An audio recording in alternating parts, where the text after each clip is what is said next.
Kalau saat ini kalian sedang berencana untuk membeli mobil secara kredit, baik itu mobil baru ataupun mobil second, yuk gua kasih hitung-hitungannya ya. Karena kebetulan kemarin gua mau beli mobil dan mempertimbangkan antara mobil baru dan mobil second, ternyata kok ada selisih ya. Selisihnya gimana? Jadi contoh begini, kalau misalnya saya memiliki uang DP itu sebesar 50 juta, kalau saya sedang berencana untuk membeli mobil baru seharga 300 juta, kemudian saya lihat ternyata harga secondnya itu hanya turun kurang dari 25%. Katakanlah harganya menjadi 225 juta. Biasanya gitu ya. Kalau harga mobil 300 juta di dealer, secondnya mungkin kadang-kadang kalau barunya itu bekasnya sekitar 1 hingga 2 tahun, itu harganya masih bisa di atas 250 juta.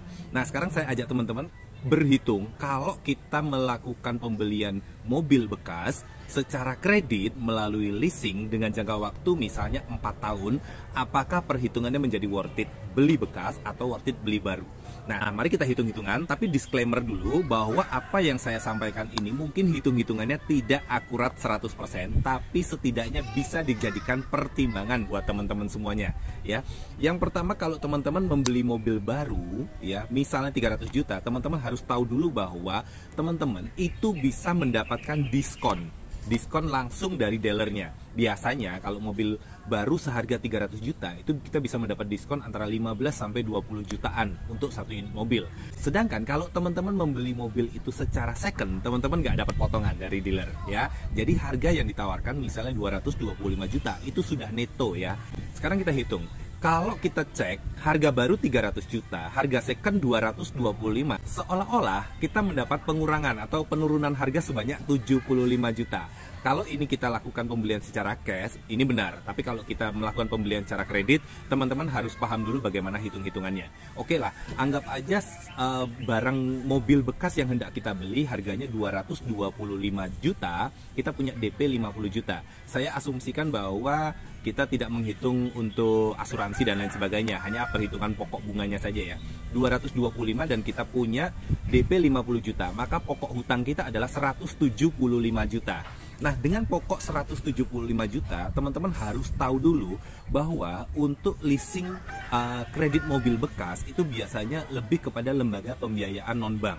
Sehingga biasanya bunga kreditnya lebih tinggi ya. Dari apa yang saya search, saya cari, rata-rata untuk leasing mobil bekas itu bunganya kisarannya antara 8 sampai bisa lebih dari 10% per tahun.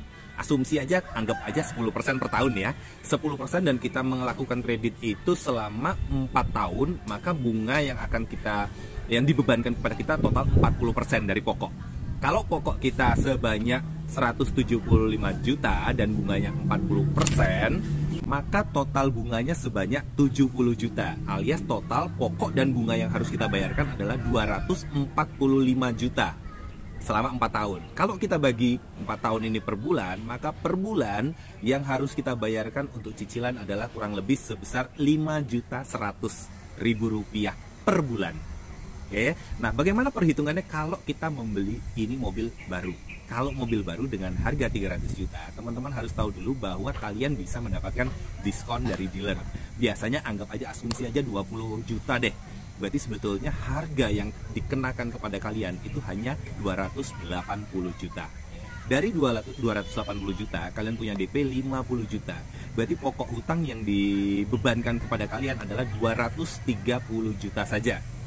Nah, untuk bunga kredit baru ini jauh lebih murah daripada untuk mobil bekas. Kalau mobil bekas kisaran 8 sampai lebih dari 10%, kita ambil 10%. Kalau kredit mobil baru dengan jangka waktu sekitar 4 tahun, itu bunga hanya sekitar 4% saja. Ya, kalau 4% dan kita jalankan kreditnya selama 4 tahun, maka bunga yang dibebankan kepada kita kurang lebih menjadi total 16%. Sehingga total bunga yang dikenakan kepada kita adalah 16% dari 230 juta. Jadi kurang lebih 36 juta. 36 juta plus hutang pokok kita 230 juta. Sehingga total yang harus kita bayarkan adalah 266 juta ya teman-teman. 266 juta.